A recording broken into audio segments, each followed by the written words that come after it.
কাছ থেকে আবার ইমেলটা শুনে আসবো এবং ঘটনাটা আমি পড়ে শোনাচ্ছি। যেভাবে লিখেছেন সেভাবেই চেষ্টা করছি পড়ে শোনানোর জন্য। আসসালামু আলাইকুম রাসেল ভাই, আশা করি ভালো আছেন, কারণ আপনি সবসময় ভালোর দলে। ব্যস্ততার কারণে স্টুডিওতে এসে শেয়ার করতে পারলাম না, পড়ে শোনালে খুশি হব। ব্যক্তিগত সমস্যার কারণে আমি আমার পরিচয় গোপন রাখতে চাচ্ছি। আমি যে ঘটনাটি শেয়ার করছি সেটি আমার সাথে ঘটে যাওয়া। আমি চাঁদপুর জেলার কোন একটা গ্রামে বসবাস করি। এখন নামগুলিতেও শহরের ছোঁয়া লেগে গিয়েছে। গ্রামেও এখন জিন বা ভূতে বিশ্বাস করে না।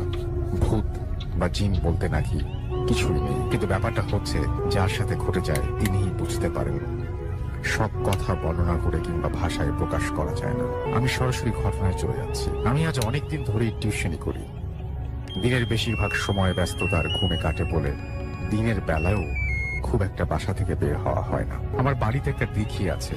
বছরখানেক আগের কথা, রাত 11টার সময় আমার একটা ফোন আসে। বাসায় কথা বলতে গেলে সমস্যা হয় বলে বাসা থেকে বের হওয়ার সিদ্ধান্ত নিই। অন্ধকার ছিল বলে একটা ফোনের ফ্ল্যাশ লাইট জ্বালিয়ে অন্য ফোনটা দিয়ে কথা বলতে বলতে দিঘির পাড়ের রাস্তা ধরে অন্য একটা বাড়ি পার করে মাঠের কাছে যায়। বলে রাখা ভালো, রাস্তার পাশেই মাঠ, আর গরমের দিনে ওইখানে প্রচুর ঠান্ডা হাওয়া থাকে। কিছুক্ষণ বসলেই শরীর জুড়িয়ে যায়। জায়গাটি ছিল 3 রাস্তার মোড়। 3 রাস্তা বা 4 রাস্তা মোড় দিয়ে গ্রামে অনেক কথা প্রচলিত আছে। আমি ছোটবেলা থেকেই প্রচন্ড সাহসী, তাই কোনো কিছু মনে না নিয়ে রাস্তার পাশে বসে ফোনে কথা বলছিলাম। কিছুক্ষণ কথা বলার পর লক্ষ্য করলাম মাঠের অপর প্রান্তে সাদা পোশাক পরে আমার দিকে কেউ একজন আসছে। অন্ধকার রাত ছিল আর দূরত্ব অনেক বেশি ছিল বলে ভাবলাম কোনো মানুষ হয়তো মাঠের মাঝখান দিয়ে হেঁটে আসছে। কিন্তু কয়েক সেকেন্ড পর যা দেখলাম তাতে নিজেকে স্থির রাখা কষ্টকর ছিল। আমার গায়ে একটু গরম হাওয়া লাগে। এ সময় গরম হাওয়া, আমি খানিকটা অবাক হলাম। নিজের অজান্তেই কান থেকে ফোন নামিয়ে সাইড বাটনে ক্লিক করলাম, কিন্তু ফোনটিতে আলো জ্বলছে না।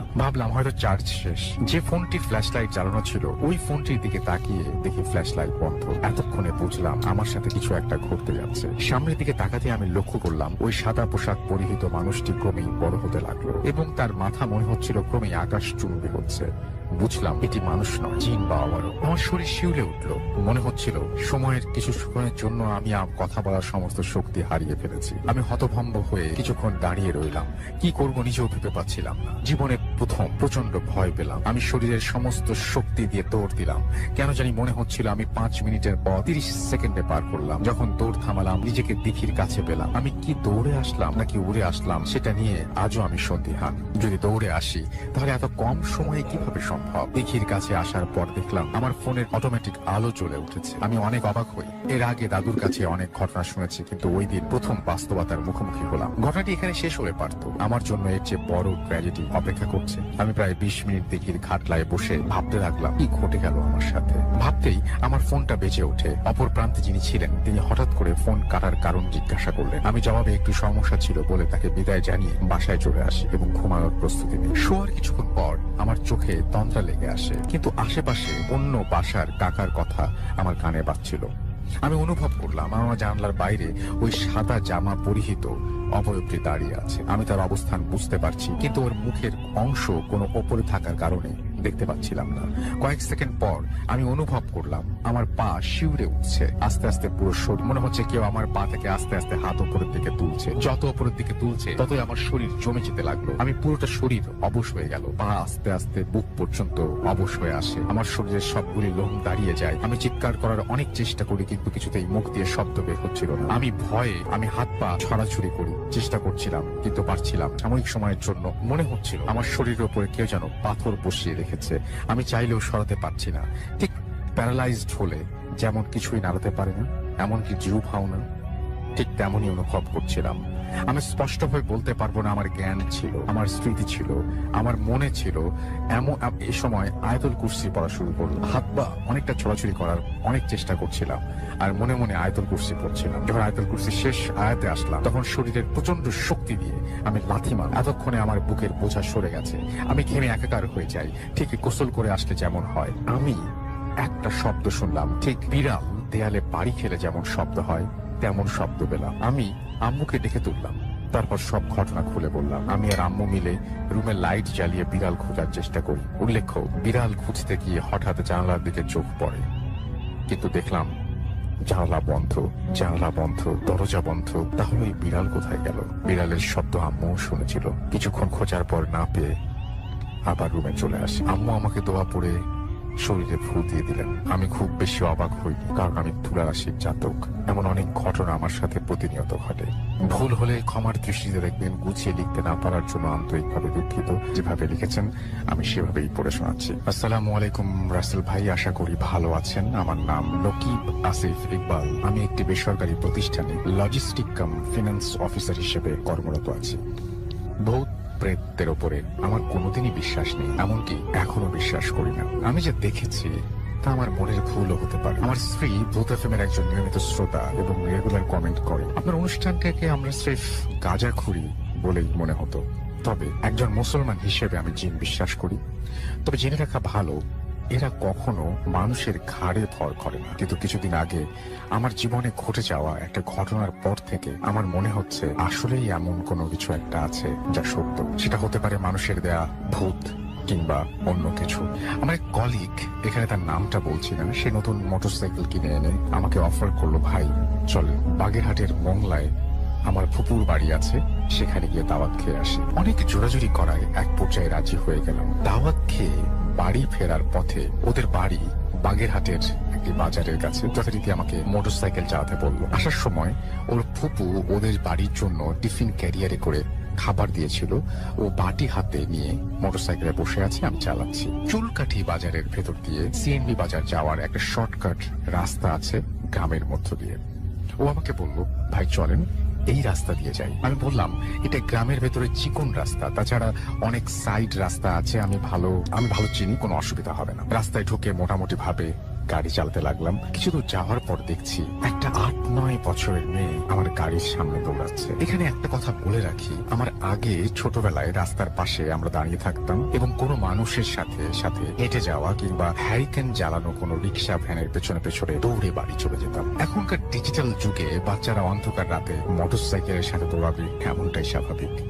আমার কলিগকে বললাম, দোস্ত দেখো, মেয়েটাকে দৌড়াতে দেখে আমার ছোটবেলার কথা মনে পড়ে গেল। ও আমাকে বলল, হ্যাঁ ঠিক তাই, আমারও ছোটবেলায় এই একই কাজ করতাম। এই কথা বলছি আর মেয়েটির পেছন পেছন গাড়ি চালাচ্ছি। একটা সময় গাড়ির ডিজিটাল মাইল স্পিডের দিকে চোখ গেল। চোখ পড়তেই আমি পাথরের মতো হয়ে গেলাম। আমি গাড়ির গতি তখন আমার প্রায় 50-55 আপ ডাউন করছে।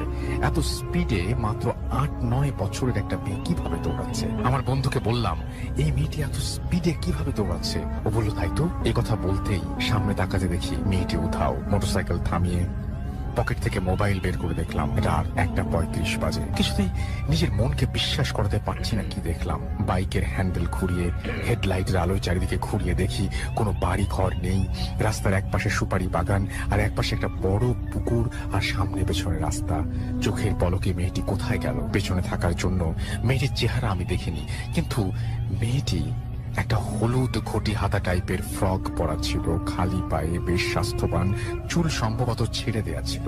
নিজের চোখকে কোন রকমে বিশ্বাস করতে পারছিলাম না। যাই হোক, ঘটনা যদি এখানেই শেষ হতো, তবে কোন রকম যুক্তি দিয়ে ভাবতাম হয়তো মেয়েটি তার বাড়িতে ঢুকে গিয়েছিল আর আমাদের বাইকের মিটার খারাপ হতে পারে, ডিজিটাল মিটার। যখন আমরা ওদের বাড়িতে ফিরলাম তখন ঘটলো সব থেকে বড় যুক্তিহীন ঘটনা। যে টিফিন বাটিতে করে ওর ফুপু খাবার দিয়েছিল, সে বাটিতে কিছু লতা পাতা, গোবর, শুকনা মাটি আর একটা ফ্রক দুমড়ে মুচড়ে রাখা। এটি সেই ফ্রক যেটি আমি মেয়েটির পরনে দেখেছি। চাচি আম্মা যখন আমাদের সামনে বাটি খুললো তখন আমরা এই দৃশ্য দেখে মুখের ভাষা হারিয়ে ফেলেছিলাম এবং সাথে সাথে আমি জ্ঞান হারিয়ে ফেলি। আমার জ্ঞান যখন ফিরলো দেখলাম আমার স্ত্রী আমার পাশে বসা। আমি বললাম, তুমি এখানে কিভাবে এলে? ও আমাকে বলল, আমি গত 4 দিন ধরে এই বাড়িতেই। আমার কলিগের কথা বলল, সে আমাকে নিয়ে এসেছে। পরে জানতে পারলাম আরো ভয়ঙ্কর ঘটনা।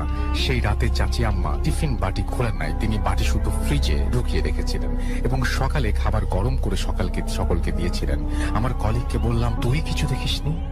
ও আমাকে বলল, আমি বাইক চালানোর সময় ওর সাথে গল্প করতে করতে চলে এসেছি, এমন কোনো ঘটনা ঘটেনি। ওরা ভেবেছিল আমার হয়তো শরীর অসুস্থ থাকার কারণে মাথা ঘুরে পড়ে যাই এবং 4 দিন জ্বরে ভুগি। ঘটনাটা কেউ বিশ্বাস করছিল না বলে আমি চেপে যাই, আর কোনো কথাও বাড়াই না। তারপর থেকে আমি রাতে বাইক চালাতে গেলেই মনে হয় মেয়েটি আমার পাশে দৌড়াচ্ছে।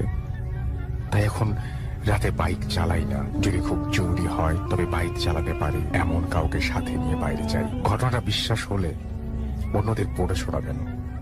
আপনি ভালো থাকবেন। নকিব আসিফ ইকবাল, খুলনা থেকে এই ঘটনাটি পাঠিয়েছেন এবং চমৎকার একটি ঘটনা, এবং আশা করছি যে এই ঘটনাটি আপনাদের যথেষ্ট আনন্দ দিতে পেরেছে। ছোট একটা ঘটনা খুলনা থেকে এসেছে এবং এই ঘটনাটি পড়ে শোনাতে চাই। এই ঘটনাটি খুব অদ্ভুত টাইপের একটা ঘটনা, ভয়ের বলবো কিনা জানি না যিনি লিখেছেন, আমি বরং তার মতো করেই পড়ে শোনাই এবং পুরোপুরি ভারটা আপনাদের উপরে দিয়ে দিই। আসসালামু আলাইকুম রাসেল ভাই, আশা করি ভালো আছেন। আমি অনেকদিন থেকেই ভাবছি আমার সংগ্রহে থাকা কিছু ঘটনা লিখে পাঠাবো, তবে সময়ের অভাবে সেটা হয়ে ওঠে। বেশ ব্যস্ততার মধ্যেও একটা ঘটনা লিখছিও খুব সংক্ষেপে। আমার পক্ষে স্টুডিওতে যাওয়া সম্ভব নয়, ভালো লাগলে পড়ে শোনাবেন। আমার নাম মোহাম্মদ শাফিন শাহরিয়ার, খুলনায় থাকি। ঘটনা ঘটে আমার এক বন্ধুর সাথে, ওর মতো করেই তিনি লিখেছেন ঘটনাটা 2 বছর আগে। শীত তখনও পুরোপুরি শেষ হয়নি, তবে শেষের পথে। বসন্তের আগমনী বার্তা শোনা যাচ্ছে। আমাদের দেশ যে নাতিশীতোষ্ণ অঞ্চলে অবস্থিত সেটা খুব ভালোভাবে অনুভব করা যায়। এ সময় প্রকৃতি নবরূপে সাজতে শুরু করে। কোথাও বেড়াতে যাবার জন্য এই সময়টা খুবই উপযুক্ত। তাই আমি এবং আমার কয়েকজন বন্ধু মিলে সিদ্ধান্ত নিলাম বেড়াতে যাওয়ার। আমরা যাব কুষ্টিয়াতে। ভাবলাম একই সাথে অনেক কিছু দেখা যাবে। লালন, রবীন্দ্রনাথ, কাঙাল হরিনাথ, কাজী মোতাহার হোসেন, কে নেই সেখানে। যেন মনীষীদের মিলন মেলা বসে গেছে। পূর্ব সিদ্ধান্ত অনুযায়ী আমি, রাকিব, আশিক, নাইম ও বুলবুল রওনা হলাম কুষ্টিয়ার পথে। আমরা কেউই এর আগে কখনো ট্রেনে উঠিনি, তাই সিদ্ধান্ত নিলাম ট্রেনে চেপে যাওয়ার। বেশ আনন্দ ও উত্তেজনা কাটলো আমাদের ট্রেন যাত্রা। পোড়াদহ স্টেশনে নামলাম সকাল 10টার দিকে। সেখান থেকে কুষ্টিয়া পৌঁছালাম 10:30টার সময়। প্রথমেই গেলাম লালন শাহর বাড়িতে, সেখান থেকে গেলাম মীর মোশাররফ হোসেনের বাড়ি এবং শেষে রবীন্দ্রনাথ ঠাকুরের কুঠি বাড়ি। ঘটনাটা ঘটলো রবীন্দ্রনাথের বাড়িতে। আমরা যখন রবি ঠাকুরের কুঠি বাড়িতে পৌঁছালাম তখন দুপুর গড়িয়ে বিকেল। বাড়ির চারপাশটা ঘুরে দেখতে লাগলাম। দোতলা বাড়ি, বাড়ির সাথেই বেশ বড় একটা দিঘি, পুরনো কতগুলো আম গাছ। আম গাছগুলো দেখে মনে হয় রবীন্দ্রনাথের আম। আমরা ঘুরে ফিরে দেখতে লাগলাম। এমন সময় জানতে পারলাম রবীন্দ্রনাথের বাড়ি থেকে সামান্য একটু দূরেই পদ্মার পাড়ে রবীন্দ্রনাথের কবিতা লেখার ঘর। কবি সাহিত্যিকদের প্রতি আমার এমনিতেই দুর্বলতা রয়েছে, ভাবলাম কবিতা লেখার ঘরটা একবার দেখে আসা যায়। আর কখনো আসবো কিনা তা তো বলা যায় না, তাই সাথটা পূরণ করে যাওয়াই ভালো। কিন্তু ততক্ষণে প্রায় সন্ধ্যা হয়ে এসেছে, তাই আমার বন্ধুরা কেউ যেতে রাজি হলো না। শেষ পর্যন্ত ওদের বললাম, তাহলে তোরা কিছুক্ষণ এখানে বসে অপেক্ষা কর, আমি একাই একটু ঘুরে আসি। ওরা তাদের রাজি হলো। আমি একাই হাঁটতে শুরু করলাম। পদ্মার পাড়ে বেশ কিছু দূর হাঁটার পর আমি পৌঁছতে পারলাম না সেখানে। আমাকে বলা হয়েছিল সামান্য একটু দূরেই রবীন্দ্রনাথের কবিতা লেখার ঘর। হেঁটে যেতে চাইলে সর্বোচ্চ 5 থেকে 7 মিনিট সময় লাগবে, কিন্তু আমি 20 মিনিট হাঁটার পরেও কিছুই দেখতে পেলাম না। আরো 10 মিনিট হাঁটলাম, তাও কিছু দেখতে পেলাম না। তখন ভাবলাম কবিতা লেখার ঘর দেখে আর কাজ নেই, ফিরে যাই বন্ধুদের কাছে, ওরা হয়তো আমার জন্য অপেক্ষা করে আছে। তখন আমি রবীন্দ্রনাথের বাড়িতে ফিরে যাওয়ার জন্য হাঁটতে শুরু করলাম। যে পথে এসেছিলাম সে পথেই ফিরে যেতে শুরু করলাম, কিন্তু ফিরে যাওয়ার সময় সবকিছু অপরিচিত মনে হতে লাগলো। মনে হচ্ছে এই পথে আমি এর আগে কখনো আসিনি। এসেছিলাম যে পথে সেটা ছিল মাটির রাস্তা, আর এখন যে পথ দিয়ে হাঁটছি সেটা শুধু পাকা রাস্তা যে তাই না, বরং সুন্দর একটি রাস্তা যেখানে আমি আগে কখনো আসিনি। যতই সময় যেতে লাগলো আমি ততই এক শহরের মধ্যে প্রবেশ করতে লাগলাম, যে শহর বাস্তবে হওয়া সম্ভব নয়। মানুষ এত সুন্দর শহর হয়তো স্বপ্নেও কল্পনা করতে পারে না। ওই শহরের বৈশিষ্ট্য বলি। প্রথমত, ওই শহরটা মানুষেরা একটা বিশেষ ভাষায় কথা বলে। ভাষাটা আমার পরিচিত না, কিন্তু মজার বিষয় হলো আমি তাদের কথা বুঝতে পারছি। শুধু বুঝতে পারছি তাই না, বরং চাইলে ওই ভাষায় কথাও বলতে পারছি। রঙিন আলোয় ঝলমল করছে পুরো শহর, কোথাও কোনো ধুলোবালি কিংবা ময়লার চিহ্ন নেই। শহরটাতে বিন্দুমাত্র অসঙ্গতি নেই, বাস্তবে সম্ভব নয় এমন বিষয়গুলো সেখানে স্বাভাবিকভাবে মনে হচ্ছিল। সবচেয়ে আশ্চর্যের বিষয় হলো সেখানে কোনো অখ্যাত মানুষ বাস করে। আমি প্রথমে যে শহরে প্রবেশ করেছিলাম তখন অনেককেই চিনতে পারিনি, কিন্তু পরে অনেকের সাথে আমার দেখা হয়েছিল এবং তারা সবাই বিখ্যাত মানুষ। এই শহরে 2 দিন থাকার পর আমি বুঝতে পারলাম আমি এই শহরে যাদের চিনি আর যাদের চিনি না তাদের সকলে অনেক বিখ্যাত ব্যক্তি, তবে জীবিত কোনো বিখ্যাত ব্যক্তি সেখানে নেই।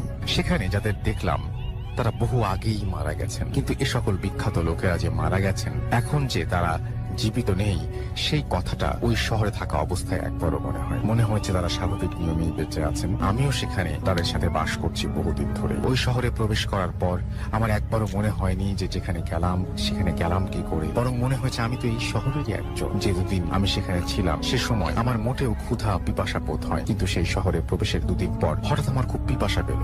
আমি পানি পান করার উদ্দেশ্যে একটা পানির উৎসের কাছে গেলাম এবং পানি পান করার পরই হঠাৎই লক্ষ্য করলাম আমি রবীন্দ্রনাথের বাড়ির দিঘির পাশে বসে আছি, আমার অদূরেই আমার বন্ধুরা দাঁড়িয়ে গল্প করছে। আমি তাদের কাছে যেতেই তারা আমার কাছে জানতে চাইলো আমি এখানে কিভাবে এলাম। আমি স্বাভাবিকভাবে বললাম এই মাত্র। তারা বলল এত দ্রুত চলে আসলি কি করে, তুই না বলেছিলি তোর 15 মিনিটের মতো লাগবে। আমি ওদের জিজ্ঞাসা করলাম কেন, কত সময় গেছে। তারা বলল এই তো সবে 5 মিনিট। তখন আমি বড় সড় রকমের একটা ধাক্কা খেলাম। তাহলে আমার কাছে মনে হওয়া এই 2 দিন আমি কোথায় ছিলাম? তাছাড়া আমার কাছে মনে হওয়া 2 দিন ওদের কাছে 5 মিনিট কেন মনে হচ্ছে? এসব প্রশ্নের কোনো উত্তর আমার জানা নেই। তবে ওই 2 দিনের অভিজ্ঞতা আমার কাছে ছিল খুবই অদ্ভুত। আপনারা যারা ইনসেপশন মুভিটা দেখেছেন তারা দেখবেন যে আমাদের রিয়েলিটিতে যে সময়টা খুব অল্প, সেটা স্বপ্নে অনেক দীর্ঘ সময় ধরে হচ্ছে। 1 সেকেন্ড স্বপ্নের ক্ষেত্রে অনেক লম্বা সময়, এরকম আমরা অনেক মুভিতে দেখি। তো এখানে এই ঘটনাটা কি তিনি স্বপ্নের মধ্যে দেখেছেন নাকি কিভাবে এই 5 মিনিট 2 দিন হয়ে গেল, এটা তিনি ভালো জানেন এবং আপনারা যারা জানাতে চান আমাদের কমেন্টে জানাতে পারেন। বাট এই ঘটনাটা একটু অদ্ভুত টাইপেরই। জানি না, অনেক অনেক শুভকামনা ঠিক তার মতো করি। নমস্কার রাসেল দাম, আমার নাম দীপাঞ্জনা দাস। দীপাঞ্জনা দাস থাকেন কলকাতায়, সেখান থেকে তিনি ঘটনাটি